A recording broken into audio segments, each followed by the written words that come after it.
যাকারানি ফি মালাইন যাকারতুহু ফি মালাইন খায়রিম মিনহু। আর আমার বান্দা যদি আমাকে একা একা স্মরণ না করে বিশাল মহাসমাবেশে স্মরণ করে, তাহলে আমি আল্লাহ তাআলা আমার আরশে ফেরেশতাদেরকে নিয়ে এর চেয়ে বড় মহাসমাবেশ করে আমার বান্দারে স্মরণ করি। ওয়া ইন তাকাররাবা ইলাইয়া বিশিবরিন তাকাররাবতু ইলাইহি যিরাআন। আমার বান্দা যদি আমার দিকে 1 বিঘত আসতে চায়, আমি আমার বান্দার দিকে 1 হাত এগিয়ে যাই। আপনি 1 হাত আল্লাহর কাছে যেতে চাইলে আল্লাহ 1 হাত এগিয়ে যায়। ওয়া ইন তাকাররাবা ইলাইয়া যিরাআন তাকাররাবতু ইলাইহি বাআন। আমার কোন বান্দা যদি আমার দিকে 1 হাত এগিয়ে আসে, আমি আমার বান্দার দিকে 2 হাত এগিয়ে যাই। ওয়া ইন আতানি ইয়ামশি আতাইতুহু হারওয়ালা। আমার বান্দা যদি আমার দিকে হেঁটে হেঁটে আসতে চায়, আমি আমার বান্দার কাছে যাওয়ার জন্য দৌড়ে দৌড়ে ছুটে যাই।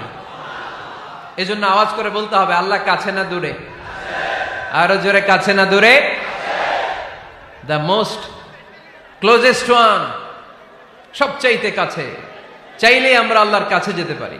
আমরা আজকে জেনে যেতে চাই কি কাজ করলে আল্লাহর নৈকট্য পাওয়া যায়, কি কাজ করলে আল্লাহর কাছে যাওয়া যায়। 2টা সোর্স থেকে জানবো। কয়টা সোর্স? এক হচ্ছে কোরআন, আরেক হচ্ছে সুন্নাহ। আওয়াজ করে জবাব দেন, এক হচ্ছে, আরেক হচ্ছে।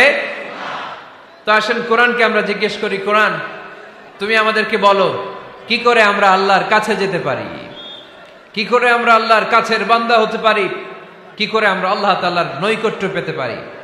এবার কোরআন আমাদেরকে প্রেসক্রিপশন দিচ্ছে, শোনো, তোমরা যদি আল্লাহর নৈকট্য প্রাপ্ত বান্দা হতে চাও, তাহলে সেজদায় লুটিয়ে পড়ো। কোরআনের নির্দেশ হচ্ছে সেজদায় লুটিয়ে পড়ো, আল্লাহর নৈকট্য হাসিল করো। ওয়াসজুদ ওয়াক্তারিব, সূরা আলাকের শেষ আয়াতের শেষাংশে আল্লাহ আমাদেরকে শিখাইয়া দিচ্ছেন, আমার কাছে আসতে চাও, ওয়াসজুদ, সেজদায় লুটিয়ে পড়ো, ওয়াক্তারিব, আমার কাছে চলে আসো। সুবহানাল্লাহ পড়েন। বান্দা যখন সেজদায় লুটিয়ে পড়ে, তখন বান্দা আল্লাহ তাআলার সবচেয়ে কাছে চলে যায়। ফাকসিরু ফিহি দুআ, তাই তোমরা বেশি বেশি দোয়া করো। সেজদায়ে নত হও, অশ্রু ছাড়ো, প্রভুর শরণে হৃদয় গাড়ো। সেজদায়ে নত হও, অশ্রু ছাড়ো, প্রভুর শরণে হৃদয় গাড়ো। প্রাণ খুলে সব ব্যথা বলো প্রভুকে, বলো প্রভুকে। রাত কি কেটে যাবে ঘুমে অলসে,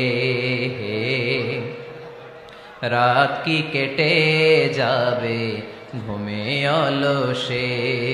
তুমি কি জানবে না তোমার নিজেকে, প্রভুকে। রাত কি কেটে যাবে ঘুমে অলসে। ঠিক কিনা? ঘুমে অলসে আমাদের রাত কেটে যায়, সেজদা দেওয়ার সময় নাই।